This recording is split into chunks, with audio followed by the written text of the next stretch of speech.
Olá a todos, bem-vindos a mais uma reflexão bíblica. Hoje vamos pensar uma última vez acerca da questão da igreja e da importância que é a igreja, este vocábulo tão importante e esta palavra tão rica na Bíblia que temos estado a pensar no mês de fevereiro. E hoje eu gostava de falar acerca de uma coisa muito específica que tem a ver com o propósito e função da igreja, por assim dizer. Para isso eu gostava que fôssemos até ao livro de Atos dos Apóstolos, nomeadamente logo ao capítulo inaugural, ao capítulo 1. E gostava que olhássemos para alguns versículos deste primeiro capítulo de Atos, para percebermos exatamente isto e algumas dimensões que são importantes para nós enquanto igreja, porque nós enquanto igreja não fomos chamados só para ser uma família, não fomos chamados só para ser uma ajuda uns aos outros, não fomos chamados só para estar nesta dimensão de associação, mas fomos chamados com um propósito específico, que é a razão fundamental porque ainda estamos aqui na Terra, e nós temos que ter essa noção, temos que racionalmente entender isto e temos que ter isto emocionalmente também no nosso coração, nestas duas dimensões tão importantes da vida e do ser humano. Então, em Atos, no capítulo 1, nós encontramos, primeiro temos naturalmente os primeiros versículos que falam, que é o Lucas, o autor, a dizer porque é que está a escrever e a dedicar esta obra a Teófilo, e começa então com a ascensão de Jesus. As últimas palavras que Jesus diz aos seus discípulos enquanto está na Terra. E eu não queria ver todas as palavras de Jesus, só as últimas, mas gostava que começássemos a ler no versículo 5. Diz assim: porque João, na verdade, batizou com água, mas vós sereis batizados com o Espírito Santo, e não muito depois destes dias. Então, os que estavam reunidos lhe perguntaram: Senhor, será este o tempo em que restaures o reino de Israel?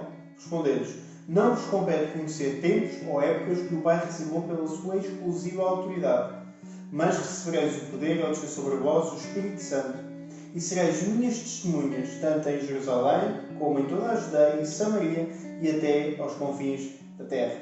Para já, até aqui, a palavra de Deus.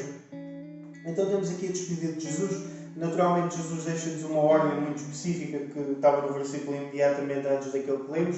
A ordem é que eles fiquem em Jerusalém até receberem a promessa do Pai, e depois então começa a explicar no versículo 5 o que é essa promessa do Pai, e o que essa promessa do Pai diz especificamente à vida daqueles discípulos, e contrasta com o batismo de João Batista, naturalmente, em que ele batizou com água, mas Jesus batizará com o Espírito Santo não muito depois daqueles dias. E isto é uma questão extremamente importante, porque o batismo com o Espírito Santo, para a maioria dos teólogos, marca o início daquilo que é verdadeiramente a Igreja. O dia de Pentecostes, 40 dias depois desta ascensão de Jesus, então o Espírito Santo é sobre a Igreja. Podemos ler sobre isso, ou vocês podem ler sobre isso no capítulo 2 deste livro de Atos dos Apóstolos. Não é o nosso propósito hoje focarmos nesta questão, mas é uma questão extremamente interessante e muito importante para a temática da Igreja.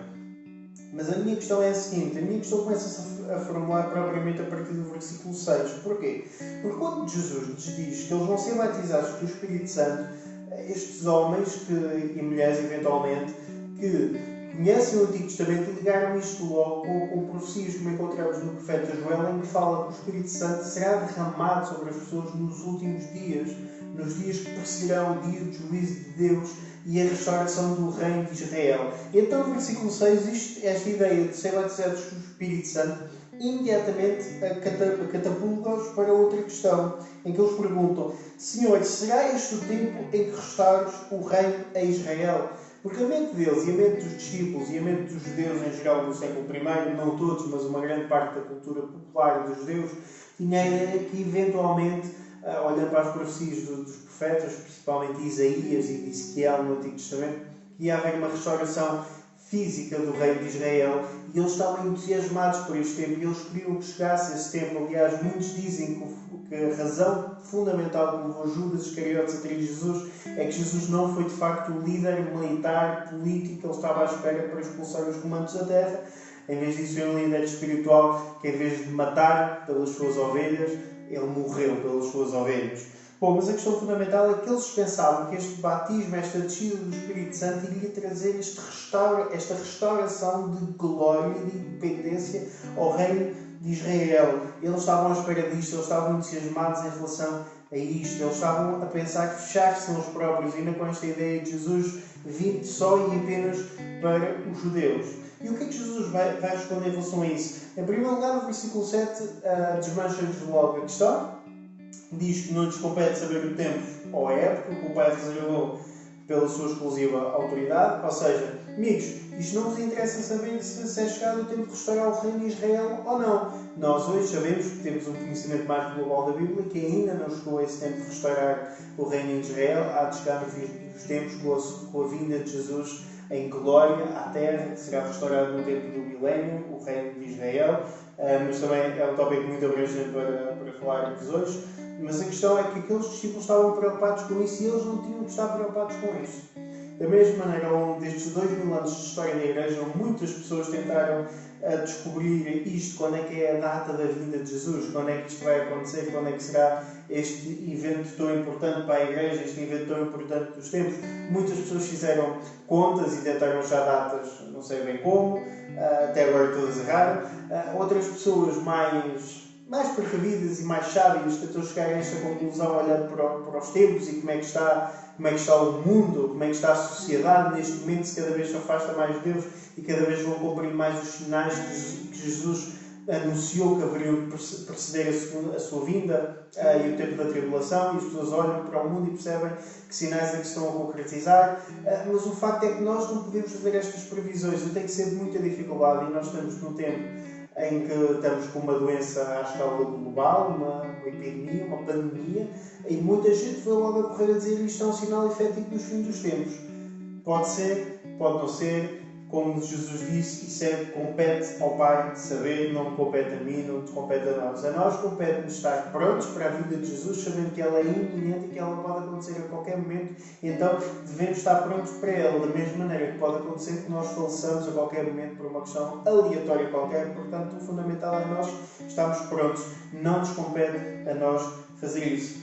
Então, o que é que nos compete a nós? Porque o que Jesus vai fazer eles fazem a pergunta a Jesus e Jesus diz, olha, a resposta que vocês estão à espera em relação a esta pergunta não é da vossa competência saber. O que é da vossa competência é isto. E o isto é o que encontramos no versículo 8, que é, mas recebeis poder, ou seja, recebem o Espírito Santo com um propósito. Não é o propósito deles, não é restaurar o reino de Israel. Eles não vão receber o Espírito Santo para restaurar o reino de Israel. O propósito deles é serem testemunhas. Testemunhas, isto é uma coisa muito importante, porque isto revela-nos o propósito da Igreja. Porque se a Igreja nasceu com a vinda do Espírito Santo e se o Espírito Santo traz o poder com o propósito de sermos testemunhas, então o propósito da Igreja é ser testemunhas. Testemunhas de quê? Testemunhas de Jesus, testemunhas da obra de Jesus, testemunhas da salvação que Jesus trouxe para toda a humanidade. Este é o nosso grande propósito enquanto Igreja, é ser testemunhas, é ser missionários, se quisermos usar outra terminologia.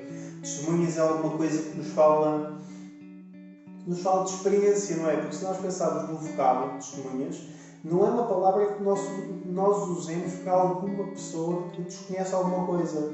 Não é? Testemunhas é, eu vi alguma coisa, eu experimentei alguma coisa, e então disso que eu vi, disso que eu experimentei, eu vou falar e vou afirmar aos outros, vou comprovar, porque testemunhas também têm um peso legal, um peso de uma certa autoridade na palavra e uma responsabilização por aquilo que fazemos. Já no tempo do Novo Testamento era assim, do Antigo Testamento também, naturalmente.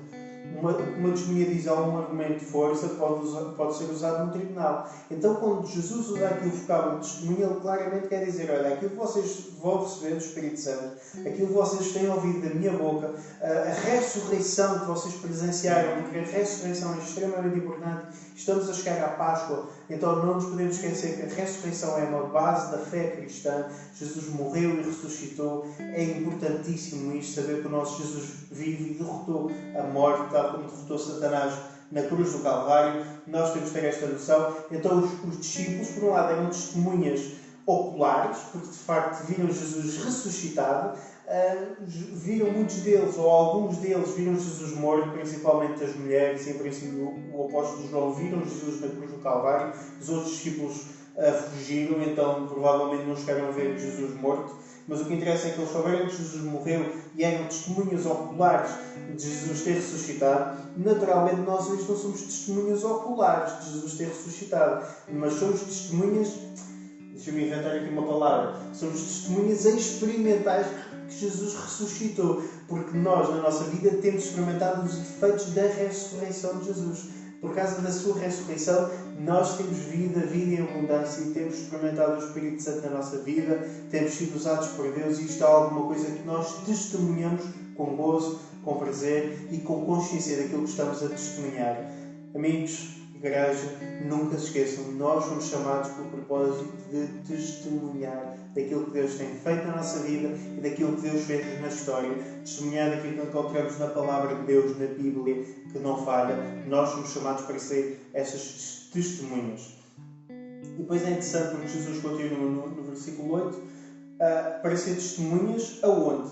Tanto em Jerusalém, e eles estavam ali nos arrabaldes, nos arredores de Jerusalém, como em toda a Judeia. E a Judeia é a província maior onde Jerusalém está inserida. Portanto, em toda a Judeia e Samaria. Samaria era a região vizinha, que ficava a norte, e até aos confins da terra. Isto é interessante, porque este versículo 8 é quase um índice do livro de Atos dos Apóstolos. Porque, de facto, em primeiro lugar, portanto, os discípulos, Jesus diz que eles têm que ficar em Jerusalém até receber o poder do alto, cada acontecer 40 dias depois, durante a festa do Pentecostes. E depois, durante uma série de tempo, a igreja cresce ali na cidade de Jerusalém, desenvolve-se ali uma comunidade, uma verdadeira igreja naquela cidade, que é muito interessante. Ver o início de Atos dos Apóstolos e vemos esta ideia de milhares de pessoas convertidas, milhares de pessoas a juntarem-se à igreja. Vemos isto no final do capítulo 2, no capítulo 3. Depois, a partir do capítulo 4, começam as perseguições à igreja em Jerusalém. Começam a ser perseguidos, começam a ser corridos de um lado para o outro. Começamos a ver a comunidade cristã, apesar de ser perseguida e de ser levada para o tribunal, a comunidade desenvolve-se e cresce. Vemos isto até ao capítulo 5 e principalmente até ao capítulo 7, porque a partir do capítulo 7, ou mais precisamente a partir do capítulo 8, começa a grande perseguição à igreja. E aquela igreja que estava circunscrita, especialmente aquela e a única igreja, estava ali em Jerusalém, a partir da perseguição em Atos capítulo 8, depois da morte de Estevão, do diácono Estevão, eles começam a ser perseguidos e começam-se a espalhar por regiões à volta. Então a igreja deixa de ser só testemunha na cidade de Jerusalém e de facto passa a ser testemunha na Judeia, nas aldeias, à volta. Conforme eles são perseguidos, eles vão voltando às suas terras natais, alguns. E então a palavra de Deus começa-se a espalhar por meio desta perseguição. Inclusive chega a Samaria, por meio do colega diácono do Estevão, que nesta altura já tinha sido executado, que é Filipe, e começa a pregar a palavra de Deus em Samaria. Agora, Samaria, uma coisa muito irrelevante em relação a Samaria, é como muitos de vocês sabem, os samaritanos e os judeus tinham uma rivalidade histórica complicada, eles não estavam bem de maneira nenhuma. Nós, enquanto portugueses, penso que não temos nenhuma rivalidade histórica com nenhum povo, mas há entre vários povos da Terra, hoje em dia, no século XXI, nacionalidades que normalmente não são bem e têm muitas dificuldades umas com as outras. Estou-me agora assim a lembrar de repente os gregos com os turcos, por exemplo, é uma dificuldade devido a conflitos da história, aquilo é muito difícil. Ou, por exemplo, os sérvios com os croatas, para dar aqui exemplos na Europa, duas nacionalidades diferentes por questões históricas, de rivalidades, de guerras, de coisas complicadíssimas, até genocídios no passado, por exemplo, o genocídio dos arménios pelos turcos, gera questões históricas complicadas e então as pessoas hoje não se estão bem. Com os judeus e com os samaritanos é a mesma coisa. Se formos até ao livro de Neemias, por exemplo, vemos logo ali os samaritanos a dificultarem a vida aos judeus em relação a reconstruir os muros de Jerusalém. Bom, não ainda é essa questão histórica, não vale a pena estarmos a explicar. O que interessa é que quando a palavra de Deus começa a ser pregada aos samaritanos, sendo que Jesus já tinha pregado lá, e eles também recebem o batismo com o Espírito Santo quando Pedro e João vão até lá, vemos aqui uma testemunha que não é só geográfica, não é só pregar apenas na Judeia, mas também ir aos vizinhos, mas vemos uma capacidade de testemunhar que ultrapassa rivalidades, que ultrapassa diferenças, que ultrapassa inimizades. Ou seja, nós somos chamados para ser testemunhas a Jerusalém, àqueles que estão à nossa volta, aos nossos vizinhos, à nossa rua, à nossa família. Somos chamados à Judeia, ou seja, uma região mais larga. Quando falamos em Samaria, estamos a dizer que nós somos chamados a testemunhar àqueles que nos querem mal, digamos assim, àqueles que são nossos inimigos. Dentro do termo de inimigos, o que é que esse termo significa na nossa vida cotidiana em 2021. Mas somos chamados a pregar aqueles que não gostamos, somos chamados a pregar aqueles que nos fazem a vida negra no trabalho, aquele membro da família que nos tem dado tanto problema, tanta chatice. Nós somos chamados a ser testemunhas a esses. Não nos podemos esquecer disso. Nós somos chamados a ser testemunhas a todos.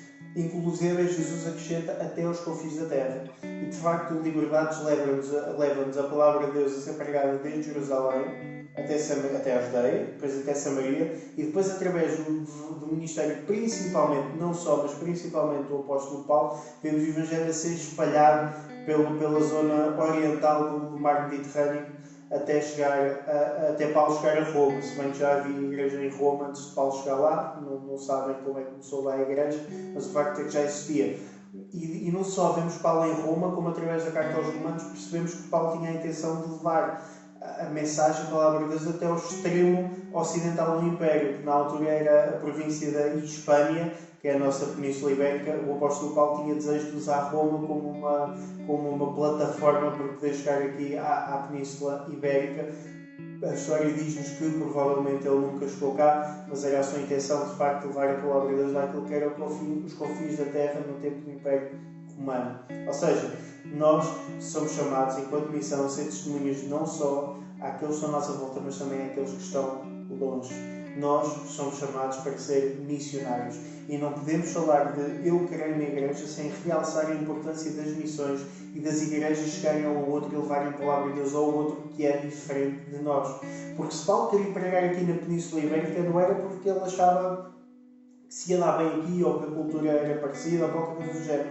Ele queria pregar aqui na nossa península porque de facto era importante para ele que o Evangelho aqui chegasse, porque ele queria trazer salvação àqueles que eram nossos antepassados, no caso de nós portugueses ou espanhóis, eram os nossos antepassados. Ele queria trazer a palavra de Deus até aqui. Também nós hoje somos chamados a levar a palavra de Deus àqueles que são estranhos. Graças a Deus pelos nossos irmãos missionários que saem do seu país natal, da sua cultura e vão pregar a outras culturas. Eu já tive a oportunidade de conversar com tantos missionários. Há sempre tanta história engraçada por causa das diferenças culturais e daquelas coisas que para nós são muito estranhas, mas para os sítios onde eles vão é normal, inclusive é Portugal, para aqueles que são estrangeiros e vêm para cá como missionários. Mas isto é uma coisa que nós temos de ter no nosso coração. A igreja é chamada para ser igreja missionária. Não quer dizer que todos nós agora guerremos em malas e vamos até o Mali ou até a Argentina, qualquer coisa do género. Mas estamos a dizer que temos de ter este peso no nosso coração. Pelo menos de orar pelas missões, de contribuir financeiramente quando temos a oportunidade para ajudar os nossos irmãos que abdicam da sua vida e do seu país e da sua família para levar Jesus a outros povos que nada têm a ver com eles. E naturalmente, se Deus nos chama, independentemente da nossa idade, também temos estado predispostos a aceitar e a ir para onde Deus quer que nós vamos, com cabecinha, com racionalidade, com as coisas pensadas, mas dentro e debaixo da vontade de Deus. E isto é muito importante. Nós somos chamados para ser testemunhas. Depois, vamos continuar a ler. Nós ficamos no versículo 8 e eu estou mesmo a concluir, mas há aqui uma ideia mais importante que encontramos mais à frente. Versículo 9. Ditas estas palavras, foi Jesus elevado às alturas à vista deles e uma nuvem o encobriu dos seus olhos. E estando eles com os olhos fitos no céu, enquanto Jesus subia, eis que dois varões vestidos de branco se puseram ao lado deles e lhes disseram: varões galileus, por que estáis olhando para as alturas? Esse Jesus que dentre vós foi subido ao céu, virá do modo como viste subir. Ou seja, aqui, depois de Jesus ascender, não é? Então aparecem dois anjos, parece-nos que são dois anjos, e estes trazem uma mensagem muito importante. Da mesma maneira que Jesus subiu, ele há de descer. E aqui fechamos o círculo, não é? Daquilo que falámos hoje, porque os discípulos começam a perguntar quando é que é o tempo da restauração de Israel, que há de ser quando Jesus voltar, e os anjos estão a dizer: olha, esse que subiu também há de voltar. E isto dá-nos um senso de urgência. Há a obrigação de ser testemunha. Nós somos testemunhas e devemos ser testemunhas enquanto é tempo de ser testemunhas. Porque vai haver um tempo em que nós já não vamos ser testemunhas, em que a igreja já não vai estar cá na terra, vai estar com Jesus nas bodas do Cordeiro. E havemos de voltar, é verdade. Mas vai haver um tempo complicadíssimo aqui na terra e nós já não vamos ter a capacidade de ser testemunhas nesse tempo. Então, amigo, tu não sabes quando é que Jesus vai voltar. Tu não sabes quando é que a tua vida vai terminar. Então, irmão, este é o tempo de seres testemunha. Este é o tempo de falares aos outros de que maneira for, através de um vídeo como este, na tua rede social, através de uma conversa, através de uma ida ao café, através de um bom dia ao vizinho, não sei. Mas este é o tempo que Deus terminou para tu seres testemunha. Este é o tempo de testemunhares da morte, da ressurreição de Jesus e daquilo que Ele fez na tua vida. Uma coisa importante em relação a isto é lembrar-nos que quando dizemos eu creio na igreja, quando dizemos eu sou a igreja, eu faço parte da igreja, está implícita esta ideia de ser testemunha. Então, nós queremos ser uma igreja que é testemunha, nós queremos ser uma igreja que afirma aquilo que Jesus tem feito por nós. Deus te abençoe e lá está. Não te esqueças de ser uma testemunha.